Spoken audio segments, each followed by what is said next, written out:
오늘 설교 제목은 벽창호입니다. 벽창호에는 두 가지 뜻이 있습니다. 하나는 벽에 창문 모양을 내고 벽을 쳐서 막은 부분을 벽창호라고 합니다. 다른 하나는 고집이 매우 센 사람을 빗대어 하는 말입니다.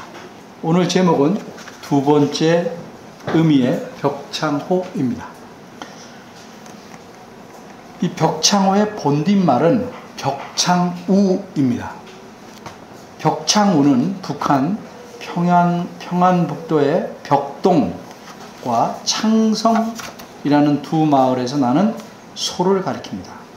그래서 벽동과 창성의 첫 글자를 따면 벽창인데 그 두 곳에서 나오는 소라고 해서 벽창우라고 합니다. 이 마을에서 나는 소가 이렇게 벽창우라는 특별한 이름을 가진 까닭은 그 소들이 다른 소들보다 덩치가 크고 억센 데다가 고집이 매우 세기 때문이라고 합니다. 그래서 무척 고집센 사람을 이 소에 빗대어 벽창우라고 하다가 벽창호라고 부르게 되었답니다. 고집이 매우 센 사람, 이 벽창호는 어느 시대나 어느 곳에나 있습니다. 우리 속담에는 소도 비빌 언덕을 보고 비빈다 하는 속담이 있습니다. 그런데 사람이 무턱대고 비빌 언덕도 없는데 고집을 부리면 어떻게 되겠습니까? 더군다나 하나님 말씀을 듣지 않겠다 이렇게 고집을 부리고 버티면 그 사람은 어떻게 되겠습니까? 그런 벽창호들은 결국 망할 도리밖에 없습니다. 그래서 망한 나라가 있습니다. 그래서 망한 백성들이 있습니다. 유다 나라와 그 백성들입니다. 유다 백성들은 대부분 바벨론으로 포로가 되어 잡혀가고 얼마 남지 않은 사람들만 유다 땅에 머물러 있게 되었습니다. 그런데 어느 날 이렇게 유다 땅에 남겨진 백성들이 모두 함께 에레미야 선지자를 찾아왔습니다. 이 사실을 에레미야 42장 1절은 이렇게 말씀합니다. 이에 모든 군대의 장관과 가레야의 아들 요하난과 호사야의 아들 여사냐와 백성의 작은 자로부터 큰 자까지 다 나와. 오늘 설교는 42장 1절에 시작해서 43장 7절에 이르는 본문이므로 매우 깁니다. 그러나 한 덩어리의 이야기를 이루고 있기에 함께 전체를 간단히나마 함께 살펴보아야 합니다. 오늘 본문에서 세 가지를 살펴보려고 합니다. 첫째, 찾아온 이유. 둘째, 부탁의 결과. 셋째, 그들의 반응. 첫째입니다. 찾아온 이유. 유다의 남은 자들 모두가 에레미야 선지자를 자발적으로 찾아온 이유는 무엇일까요? 이들이 지난날 에레미야 선지자가 외친 하나님 말씀에 순종하지 않아서 유다 나라가 멸망했는데 그런 잘못을 자기네들도 남은 자들로서 뉘우치고 회개하라고 찾아왔습니까? 뉘우침이라는 것은 자신이 원하는 대로 결과가 나타나지 않을 때 누구에게나 조금씩은 생기게 마련입니다.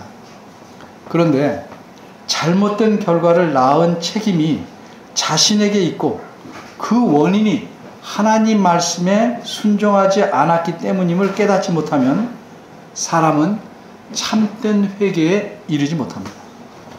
사실 이 사람들은 선지자를 통해서 하나님에게 잘못을 빌고 회개하러 온 것이 아닙니다. 그러면 이들은 어째서 선지자를 찾아왔습니까? 이들은 심각하게 고민해야 할 상황에 있었기 때문입니다. 예를 들어 잘 일하고 있던 직장에서 실직하게 되면 그 사람이 얼마나 가장으로서 고민이 심하겠습니까? 살아가기 위해 고민해야 할 것이 수없이 많을 수밖에 없습니다. 그런데 선지자를 찾아온 이 사람들은 이것보다 훨씬 더 급박한 위험을 느낄 만한 상황에 놓여 있었습니다. 이들은 자신들을 추격하는 군인들의 칼에 어쩌면 당장 생명을 잃을 수밖에 없는 위기에 내몰려 있었기 때문입니다. 바벨론의 군대는 1년 6개월 동안 성 하나를 완전히 에워싸고 있었습니다. 성 안에 먹을 것이 떨어지고 입을 것이 떨어지고 마실 것이 떨어지고 모든 것이 궁핍해져도 사람들은 버텨냈습니다. 그러다 마침내 성벽이 무너지고 바벨론 군대가 성 안으로 쳐들어옵니다. 그리고 성을 불태웁니다. 나라 전체가 이미 점령당했고 끝까지 버티던 이 마지막 성이 이렇게 무너지자 유다 나라는 멸망하고 맙니다. 모든 사람이 포로가 되어 먼 나라 바벨론으로 끌려갑니다. 아주 비참하게 끌려갑니다. 왕도 두 눈을 뽑힌 채 끌려갑니다. 이전에 큰 권력을 누렸던 수많은 사람이 쇠사슬에 묶인 채 처참하게 끌려갑니다. 그런데 마른 가지에 싹이 돋듯 기적이 일어났습니다. 하나님께서 모두 멸망해야 마땅한 유다 나라 백성들을 불쌍히 여기시기 때문입니다. 그 결과 유다 나라를 멸망시킨 바벨론 군대가 백성들을 모두 잡아가지 않고 일부를 그냥 남겨두었습니다. 그리고 남은 유다 백성을 통제하기 위해서 총독을 세우는데 그 총독도 외국 사람이 아니라 유다 사람입니다. 게다가 이 총독은 그 집안이 3대에 걸쳐 하나님을 경외하는 집안의 사람이었습니다. 그런데 인간의 불행은 종종 하나님의 은혜를 은혜로 알지 못하는 데서 생겨납니다. 어떤 사람이 이 유다 총독을 암살합니다. 그것도 믿었던 친한 사람과 함께 식사하다가 그 친한 사람에게 총독이 칼로 죽임을 당합니다. 여러분, 경찰의 눈에는 시위하는 사람이든 인도에 서서 시위대를 구경하고 있던 사람이든 모두 다 시위대로 보여서 닥치는 대로 무차별 폭행합니다. 우리가 겪어봤죠. 그렇게 하듯이 바벨론 왕의 시각에서 보면 자신이 세운 총독을 죽인 자는 몇 사람이 아니고 다름 아닌 유다 땅에 남아있는 모든 유대인입니다. 그러니 유대인의 시각에서는 몇몇 사람이 총독을 암살한 죄로 인해 유대인 전체가 무자비한 바벨론 군대의 칼에 죽임을 당할 위기에 처했습니다. 이 남아있게 된 유대인들이 그래서 예레미야를 찾아왔습니다. 그러면 이들은 구체적으로 어째서 예레미야를 찾아왔습니까? 2절과 42장 2절과 3절에서 보는 바대로 이 사람들은 선지자에게 부탁하러 왔습니다. 이들이 평소에는 선지자를 거들떠보지도 않다가 이제 찾아온 겁니다.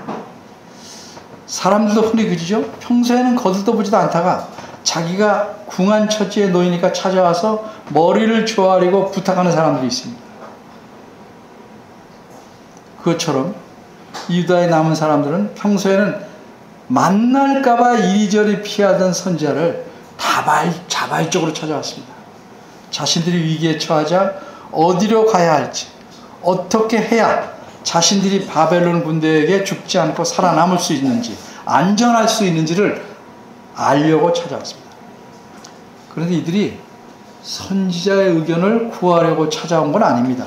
이들은 선지자를 통해서 하나님의 말씀을 듣기를 원했습니다. 사람의 생각은 완전할 수 없습니다. 생명의 위기에 처해 있는데 틀릴 수도 있는 사람의 그 불확실한 말을 따를 수는 없습니다. 하나님 말씀이라야 완전하고 확실합니다. 하나님 말씀이라야 자신들의 생명을 안전하게 지켜줄 수 있다고 이 사람들은 생각했습니다. 그래서 선지자를 찾아왔습니다.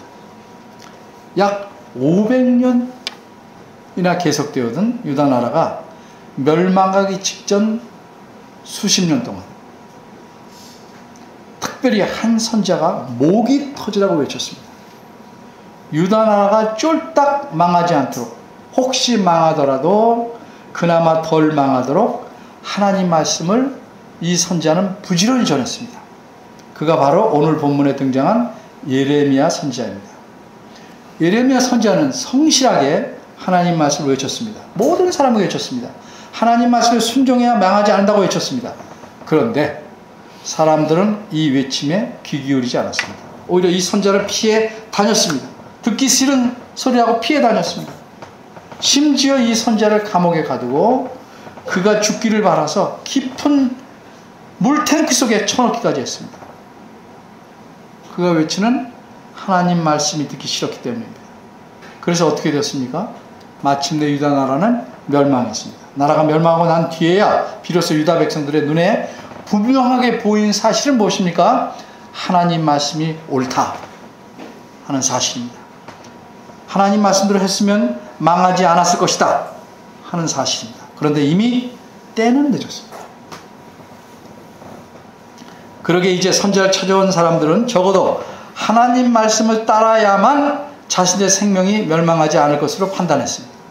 그리고 자신들이 하나님 말씀을 순종하지 않은 결과로 그렇게 많던 사람들이 죽거나 포로로 끌려갔고 이제 이렇게 조금만 남아있다는 사실을 인정하는 듯 합니다. 그래서 일부만 남은 이 백성들은 자신들의 생명을 불쌍히 여겨주시기를 하나님께 바라는 마음으로 하나님에게 긍휼을 간구하는 듯 합니다. 그러자 예레미야 선지자는 이렇게 찾아온 사람들, 즉 이전에 하나님 말씀을 듣지 않고 고집 부려서 쫄딱 망하고 그 뒤에 남은 자기 동족들, 이 사람들에 대해서 연민이 가득해집니다. 4절입니다. 선지자는 찾아온 그들에게 그들의 부탁대로 하나님께 기도하고 하나님께서 응답을 하시는 대로 그 말씀을 숨김없이 그대로 알려주겠노라고 말합니다. 둘째, 부탁의 결과. 남은 자들의 부탁대로 선지자는 하나님에게 기도했습니다. 예레미야는 사람들의 간청대로 하나님께서 그들이 어디로 가야 할지 어떻게 해야 할지를 알려달라 기도했습니다. 그러면 하나님께서는 이 기도에 무엇이라고 대답하셨습니까? 하나님은 즉시 대답하시지 않았습니다. 7절을 보면 열흘 후에야 여호와 하나님께서 예레미야 선지자에게 대답하십니다. 열흘 후에야 여호와 하나님께서 예레미야 선지자에게 대답하십니다. 이처럼 열흘이 지난 후에 대답하신 이유를 우리는 알 수 없습니다. 성경이 모든 걸 알려주지 않습니다. 그러나 우리가 분명히 알아야 될 것은 하나님께서 이렇게 열흘 후에야 말씀하실 때는 어떤 선하신 이유가 있기 때문에 미루셨다는 사실입니다. 추측을 해볼 수 있지만 정확히 알 수는 없습니다. 그것까지 성경이 말하려고 생각하지 않았습니다. 어쨌든 열흘이 지난 후에 하나님께서는 예레미야에게 대답해 주셨습니다. 예레미야는 하나님의 대답을 듣자마자 사람들 다 불러 모았습니다. 그리고 그는 그들에게 하나님 말씀을 전합니다. 그가 전한 말씀의 요점은 다른 곳으로 가려 하지 말고 이 땅에 그냥 살아라 하는 말씀입니다. 그러나 만일 이 땅에서 머물러 산다면 우리 앞에 놓인 문제들은 그럼 어떻게 해결해야 합니까?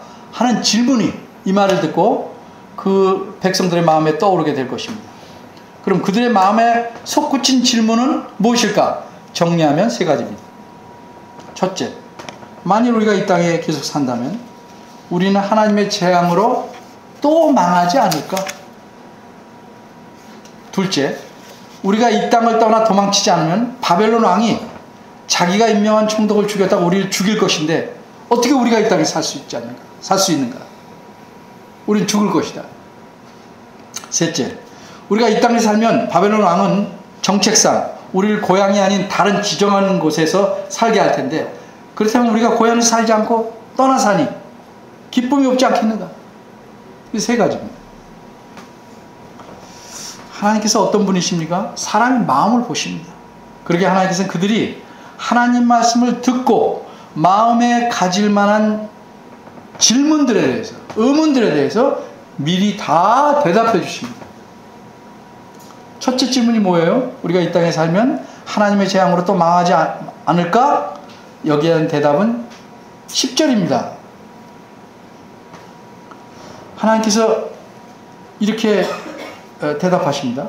하나님께서 유다 백성들의 죄악을 벌하시려고 재앙을 내리셨으나 그 백성들의 고통을 보시고 마음이 심히 아프시기에 앞으로는 결코 너희들을 재앙으로 멸하시지 않겠다 하고 약속하십니다. 둘째 질문은 뭡니까? 이 땅에서 떠나 도망치지 않으면 바벨론 왕이 우리를 죽일 게 아니냐? 여기에 대한 하나님의 대답은 11절입니다. 뭐라고 대답하셨습니까? 하나님께서 너희와 함께 하셔서 바벨론 왕의 손에서 구원할 것이므로 너희들은 생명을 잊지 않고 안전할 것이니 바벨론 왕을 두려워하지 말라. 이렇게 대답하십니다. 셋째 질문이 뭡니까? 우리가 이 땅에 살면 바벨론 왕이 우리를 고향이 아닌 다른 곳에서 살게 할 텐데 이거 기쁨이 없지 않은가? 이게 사는 재미가 없지 않을까? 여기에 대한 대답은 12절입니다. 뭐라고 대답하셨습니까? 하나님께서 너희를 긍휼히 여기시며 또한 바벨론 왕으로 너희를 긍휼히 여기는 마음을 갖게 하셔서 너희가 살고 싶은 고향 땅에 가서 살도록 해주겠다. 이렇게 말씀하십니다.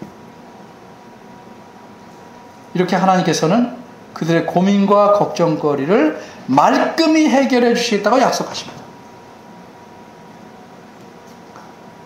그러나 하나님의 말씀은 여기에서 그치지 않았습니다.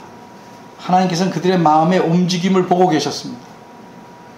이들은 바벨론 군대를 피해 이미 애굽으로 가려고 길을 떠난 사람들입니다. 애굽으로 가는 도중에 예레미야에게 나와 부탁한 것입니다. 그러니까 이들은 자신들의 결정을 전혀 내리지 않고 있는 상태에서 하나님의 뜻을 구하는 것이 아니었습니다. 그들은 이미 자신들이 갈 방향을 결정한 상태에서 그 결정을 지지해 주길 원하는 마음으로 하나님께 동의를 구한 겁니다. 그러기에 이들은 하나님 말씀이 자신들의 결정과 다를 경우에는 그 말씀에 순종할 가능성이 적습니다. 좀 그 안에 오래 계십시오. 왔다 갔다 하시면 방해되니까 오래 계셔서 자기가 무엇이 손해인지를 알아야 돼요. 얘가 엄마 옆에 오게 된다. 이걸 알아야 됩니다. 오래 계십시오.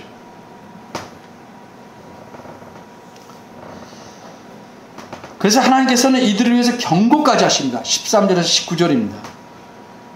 그 간추림이 이렇습니다. 너희는 지금 애굽으로 가고 있다. 애굽에는 전쟁도 미치지 않고 양식도 넉넉하다고 생각해 애굽으로 가고 있다. 그러나 지금 그것은 너희들의 그렇게 보이는 것일 뿐이다. 가장 안전하고 풍요로운 삶이란 나 하나님과 함께하는 삶이다. 그러니 내가 약속하는 이 땅을 떠나지 말고 여기서 살아라. 그런데도 너희가 고집을 부리고 애굽으로 가면 너희가 피해간 칼과 기근과 전염병이 너희를 따라가 너희를 모두 죽이고 말 것이다. 셋째, 그들의 반응. 선지자를 통해 이러한 하나님의 말씀을 듣고 이 사람들은 어떻게 반응했습니까? 그들의 간구에 대해 하나님의 대답은 확실하고 풍성하고 분명했습니다. 하나님께서는 그들의 마음속에 생길 수 있는 의심쩍고 불안한 문제들을 말끔하게 대답하시고 책임지시겠다고 약속하셨습니다. 이뿐만 아니라 그들이 고집 부리고 하나님 말씀을 끝까지 따르지 않을 때는 어떤 일이 일어날지에 관해서도 분명하게 경고하셨습니다. 그러니 이제 어떻게 하는 것이 지혜롭고 옳은 것인지 우리도 분명히 알 수 있습니다. 그런데 그들은 어떻게 했습니까? 불행하게도 그들은 자신들이 이미 내린 결정을 포기하지 않습니다. 그들은 예레미야에게 나와서 부탁할 때 이렇게 말했습니다. 6절입니다.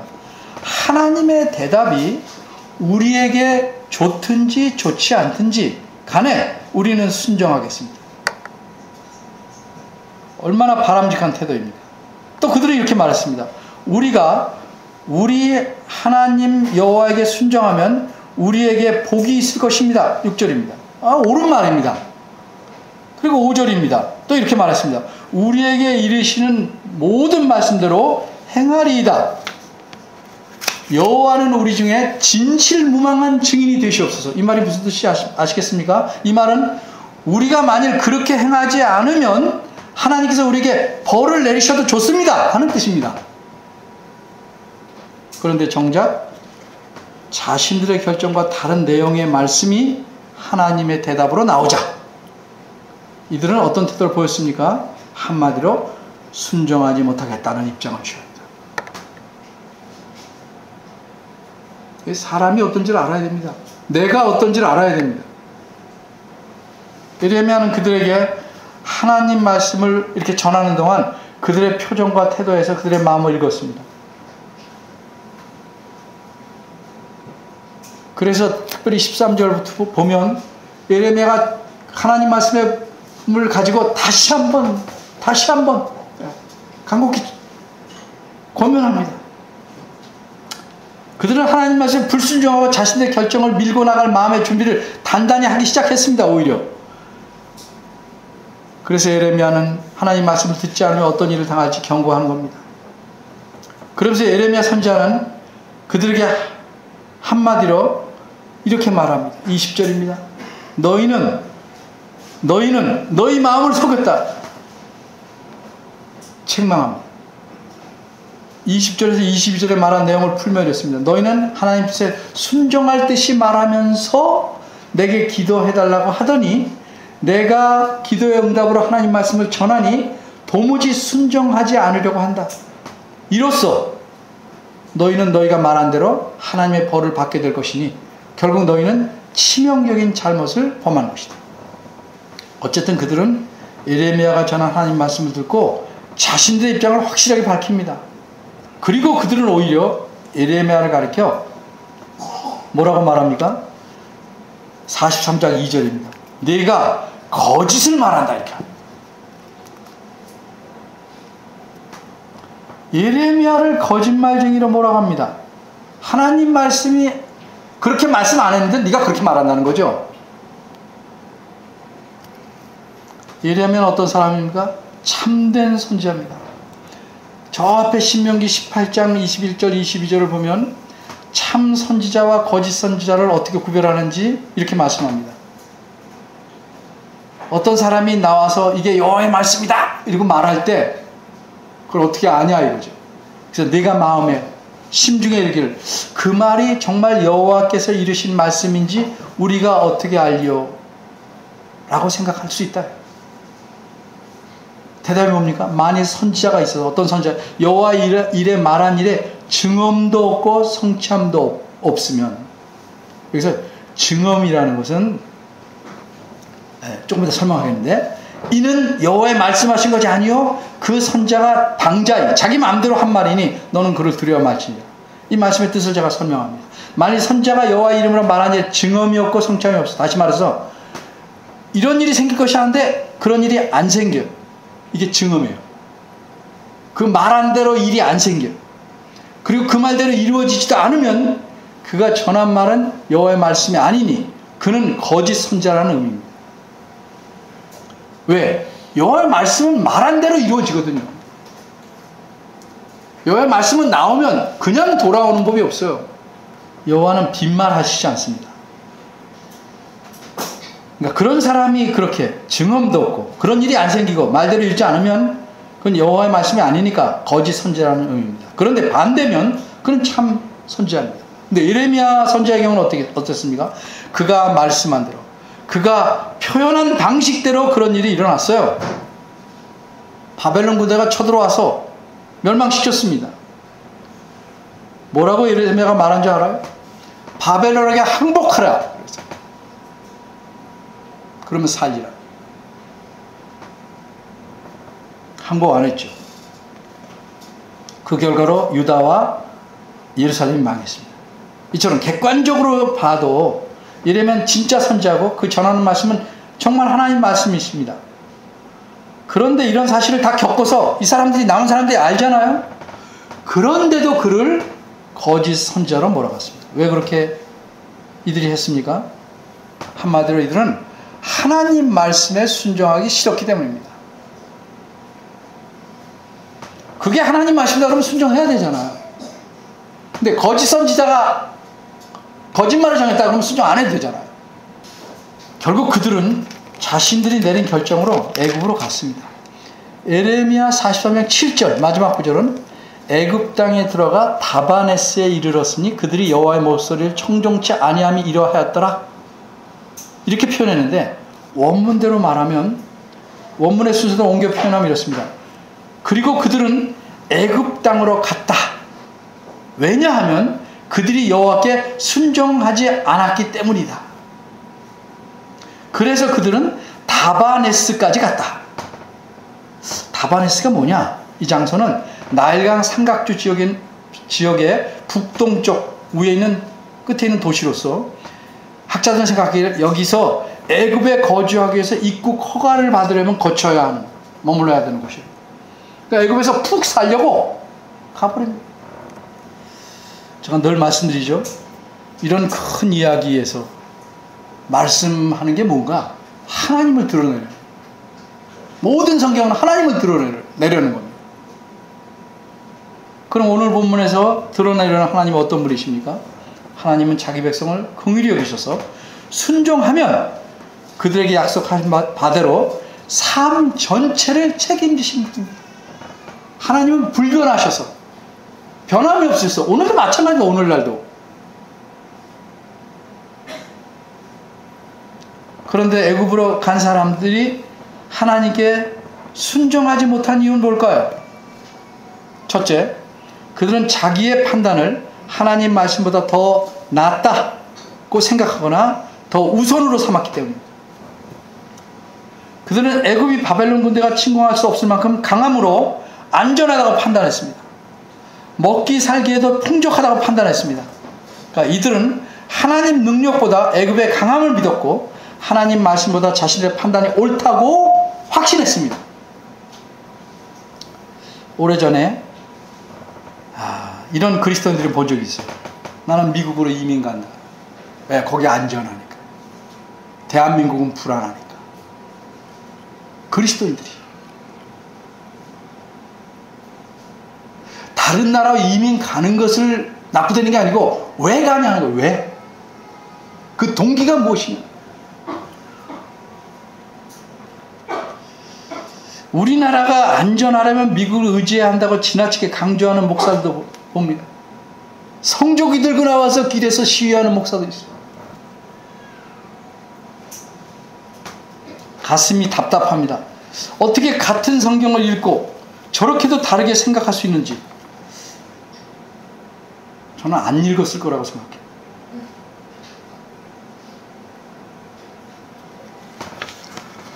그럴 수 있는지 모르겠어요. 둘째, 그들은 자기 나라의 멸망을 경험하고도, 하나님 말씀에 불순종해서 멸망당했음을 경험하고도 거기서 교훈을 얻지 못했기 때문입니다. 유다와 그 백성은 하나님 백성인데도 하나님께 순종하지 않아서 망했습니다. 그렇게 망했기에 자신들의 처지가 이렇게 힘들게 되었는데도 불구하고 아무런 교훈을 얻지 못하고 마찬가지로 불순종을 반복합니다. 성경이 왜 기록했습니까? 교훈을 얻어야죠.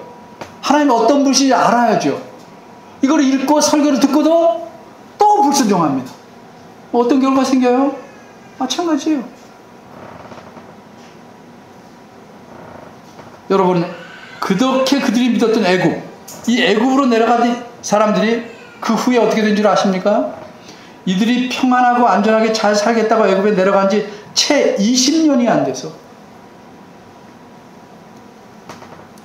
주전 568년에, 유다는 586년에 망했고 568년에 바벨론 왕 느부갓네살이 애굽 정복에 성공합니다. 그래서 마침내 그 사람들은 칼과 기근과 전염병으로 다 망합니다.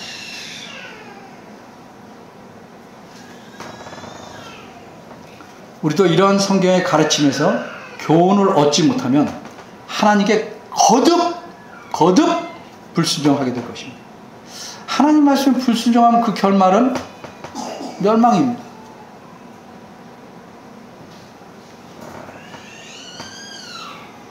하나님께서 긍휼히 여기셔서 회개할 기회를 주시지만 끝까지 버티면 망합니다. 하나님 말씀을 듣지 않으면 개인도 망하고 사회도 망하고 물론 교회도 망합니다. 나라도 망하고 세상도 망합니다. 반드시 멸망하고 맙니다.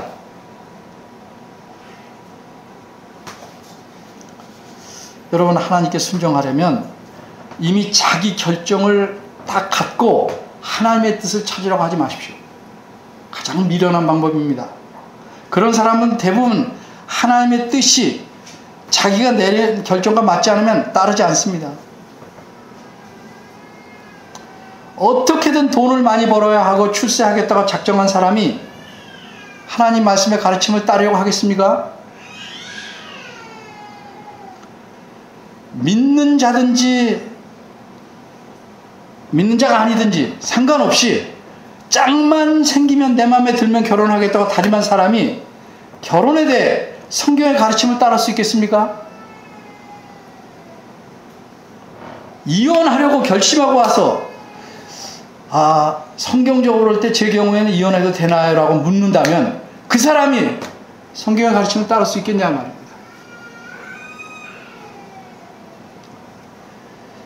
주일에 출근해야 하는 직장을 선택하기로 마음먹은 사람이 주일을 어떻게 지켜야 하냐고 물어서 성경적인 답을 얻은들 그렇게 따르겠습니까?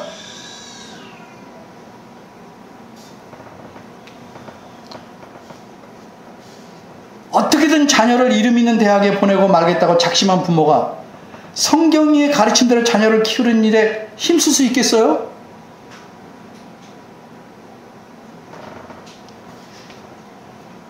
어떻게든 신학을 해서 빨리 목사가 되겠다고 마음먹은 사람이 성경 말씀 요구하는 자격을 갖추기에 힘쓸 수 있겠습니까? 어떻게든 보란듯이 성공한 목회를 하려고 단단히 결심한 목회자가 성경의 말씀에 근거한 교회의 본질과 원리를 유지할 수 있겠냐 이 말이죠. 내 뜻을 정해놓으면 성경 말씀에서도 내 뜻을 지지할 만한 말씀만 찾아내서 아전 인수격으로 사용하게 됩니다.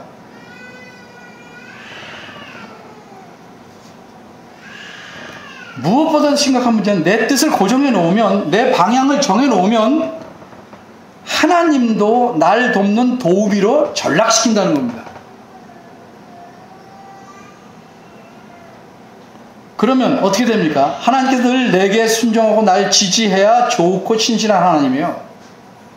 그렇지 않은 하나님은 좋지 않은 하나님이에요.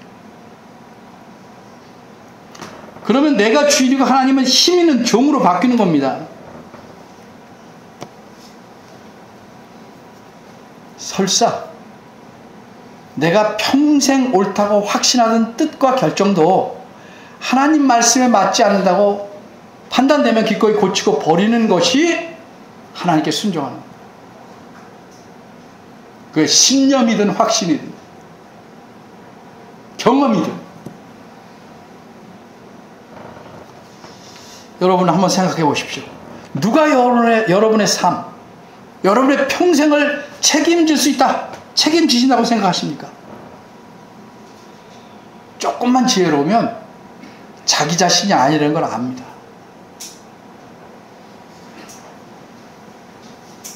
누가 책임집니까? 우리 하나님입니다. 그러니 하나님에게 고집 부리지 마십시오. 하나님 말씀에 벽창호가 되지 마십시오. 여러분이 힘들고 궁핍하고 불안해도 하나님 말씀에 순종하는 삶을 살려고 몸부림치셔야 합니다. 몇 번 하다 마는 게 아닙니다. 몸부림치셔야 합니다. 될 때까지. 그러면 하나님께서 여러분을 기뻐하시고 약속하신 바대로 모든 삶을 책임지실 것입니다. 기도하겠습니다. 은혜로우신 하나님, 우리의 완악함을 불쌍히 여기시고 깨트려 주시고 고쳐 주시옵소서. 이런 과정에서 저희가 당하는 징계와 아픔을 힘들고 어려워도 잘 감내해서 주께서 원하는 사람들이 되기를, 원하는 마음이 저희 안에 생기기를 바랍니다. 저희를 긍휼히 여기시고 주께 알맞은 사람으로 저희를 빚어주옵소서. 예수님 이름으로 기도합니다. 아멘.